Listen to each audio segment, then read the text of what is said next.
আসসালামু আলাইকুম। বাংলা সংবাদে আপনাদের সকলকে স্বাগতম। সর্বপ্রথম জানিয়ে দিব সংবাদের শিরোনাম, এরপর বিস্তারিত। ৩০০ আসনে এককভাবে লড়বে গণ অধিকার পরিষদ, বললেন নূর। মাদক সেবনকারী ও জোয়ারিদের ধরবেন আর পেটাবেন, বললেন বাবর। জাতীয়তাবাদী কর্মজীবী দলের ঢাকা মহানগর উত্তরের নতুন কমিটি। জামাতের হিন্দু প্রার্থী কৃষ্ণ নন্দীকে নিয়ে চাঞ্চল্যকর তথ্য ও ছবি ফাঁস। এত সময় শুনছিলেন সংবাদের শিরোনাম, এবার বিস্তারিত। ৩০০ আসনে এককভাবে লড়বে গণ অধিকার পরিষদ, বললেন নূর। আগামীর বাংলাদেশে কোনো ধরনের দুর্নীতি, দুঃশাসন আর দখলদারিত্ব থাকবে না বলে মন্তব্য করেছেন গণ অধিকার পরিষদ কেন্দ্রীয় সংসদের সভাপতি ও ডাকসুর সাবেক ভিপি নুরুল হক নূর। তিনি বলেন, সমঝোতায় না এলে ত্রয়োদশ জাতীয় সংসদ নির্বাচনে তার দল সারা দেশে এককভাবে ৩০০ আসনে প্রতিনিধিত্ব করবে। শনিবার বিকালে ব্রাহ্মণবাড়িয়ার নবীনগর সরকারি পাইলট উচ্চ বিদ্যালয় মাঠে তিনি একথা বলেন। গণ অধিকার পরিষদ উপজেলা শাখার আয়োজিত এই গণসমাবেশের প্রধান অতিথি ছিলেন তিনি। সমাবেশে উপস্থিত জনতার সামনে নুরুল হক নূর ব্রাহ্মণবাড়িয়া ৫ আসনের জন্য স্থানীয় নেতা নজরুল ইসলামকে ট্রাক প্রতীকে দলীয় প্রার্থী হিসেবে মনোনীত করেন। তিনি বলেন, আসন্ন জাতীয় সংসদ নির্বাচনকে সামনে রেখে সারা দেশে পরিপূর্ণ ইমেজের নেতাদের খুঁজে বের করে জনপ্রতিনিধি হিসেবে আমরা মনোনীত করছি। এর মধ্যে নজরুল ইসলাম একজন। আপনারা তাকে ভোট দিয়ে বিজয় করবেন বলে আশাবাদী।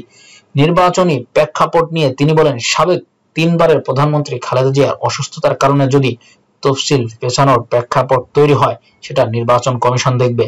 তিনি আশা প্রকাশ করে বলেন, নির্বাচন ফেব্রুয়ারিতেই অনুষ্ঠিত হবে, তবে ফেব্রুয়ারিতে হোক বা এপ্রিলে হোক আমরা ৩ আসনেই প্রার্থী দেব। গণ অধিকার পরিষদ সাধারণ সম্পাদক রাশেদ খান প্রধান বক্তা হিসেবে বক্তব্য রাখেন।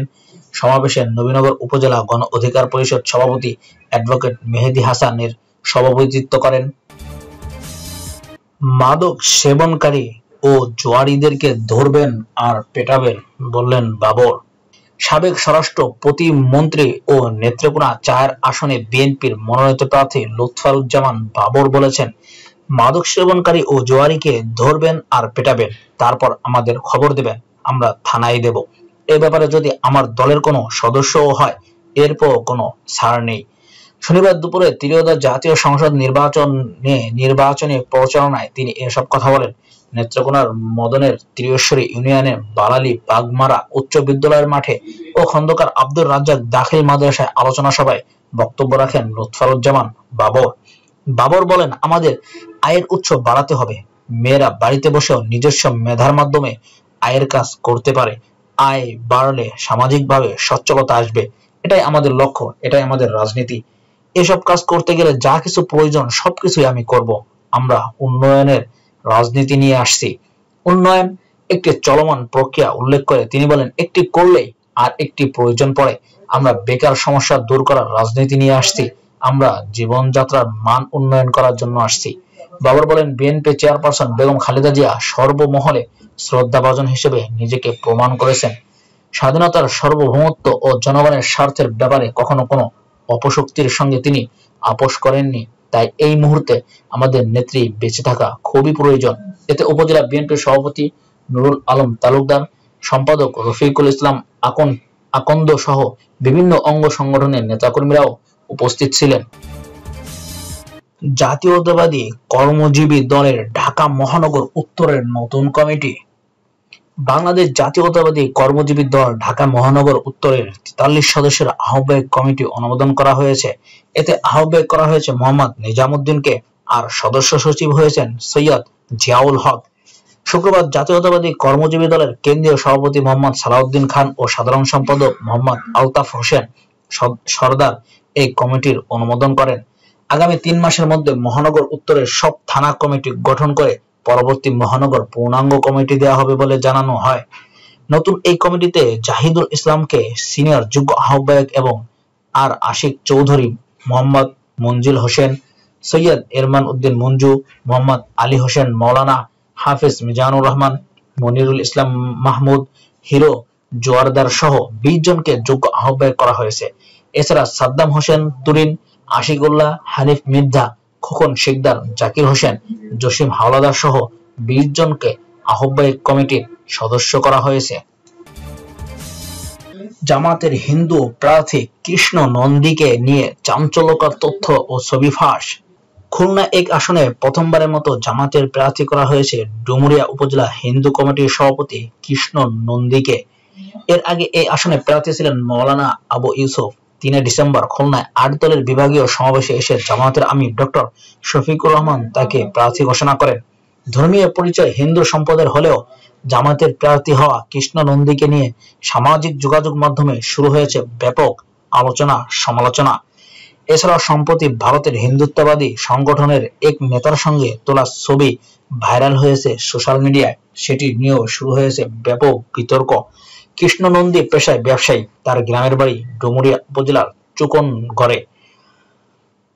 পৈতৃক নিবাসন সহ সেখানেই চুকনগর দিব্যপল্লী মাধ্যমিক বিদ্যালয়ে লেখাপড়া শেষ করে তিনি পারিবারিক ব্যবসায় হাল ধরেন। মোটরসাইকেল শোরুম, তেল, রড, সিমেন্ট ও টিনের ব্যবসা ছিল তার। পারিবারিকভাবে তার বাবা মুসলিম লীগ নেতা খান ও সবুরের অনুসারী ছিলেন। কৃষ্ণ নন্দীর দাবি, 2003 সালে খুলনা 1 আসনে সাবেক জামায়াতের এমপি মিয়া গোলাম পরোয়ারের হাত ধরে তিনি জামায়াতে যোগ দেন। তবে স্থানীয়রা অভিযোগ করেছেন, 2024 সালে 5 আগস্ট রাজনৈতিক সহিংসতায় ক্ষুব্ধ জনতা তার ব্যবসা প্রতিষ্ঠান ও বাসভবনে হামলা, অগ্নিসংযোগ করার আগ পর্যন্ত তাকে প্রকাশ্যে রাজনৈতিকভাবে সক্রিয় দেখা যায়নি।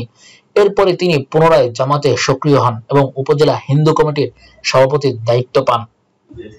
31 অক্টোবর জামাতের হিন্দু সম্মেলনে তার নেতৃত্বে বিপুল সংখ্যক হিন্দু সম্প্রদায়ের মানুষের যোগদান করে। এছাড়াও গত কয়েকদিন ধরে সামাজিক যোগাযোগ মাধ্যমে ওয়ার্ল্ড হিন্দু স্ট্রাগল কমিটি বাংলাদেশের সভাপতি শিপন কুমার বসুর সঙ্গে কৃষ্ণ নন্দীর কয়েকটি ছবি ভাসছে। সাংবাদিক জুলকারনাইন শায়ের তার ফেসবুক পোস্টে ওই 2 জনের ছবি শেয়ার করেছেন। ছবিটি 2013 সালের 15 ফেব্রুয়ারি বলে উল্লেখ করা হয়। এরপর থেকে খুলনাবাসী ছবিটিকে শেয়ার করে উল্লেখ করেছেন, কৃষ্ণ নন্দীর ভারতের বিশেষ একটি সংস্থার সঙ্গে নিবিড় যোগাযোগ চলছে। বিশেষ করে বিএনপির কর্মী সমর্থকেরা ছবি এবং সামাজিক জুলকারনাইনের শায়েরের পোস্ট শেয়ার করে প্রচারণা চালাচ্ছেন। এই ছবিটি নিয়ে নানা প্রশ্নের মুখোমুখি হতে হচ্ছে কৃষ্ণ নন্দীকে। কৃষ্ণ নন্দীর বিষয়ে জুলকারনাইন শায়ের জানিয়েছেন, খুলনায় 8 দলের বিভাগীয় সমাবেশ জামায়াতের আমির ডক্টর শফিকুর রহমান খুলনা 1 আসনে জামায়াতে ইসলামের প্রার্থী হিসেবে জামায়াত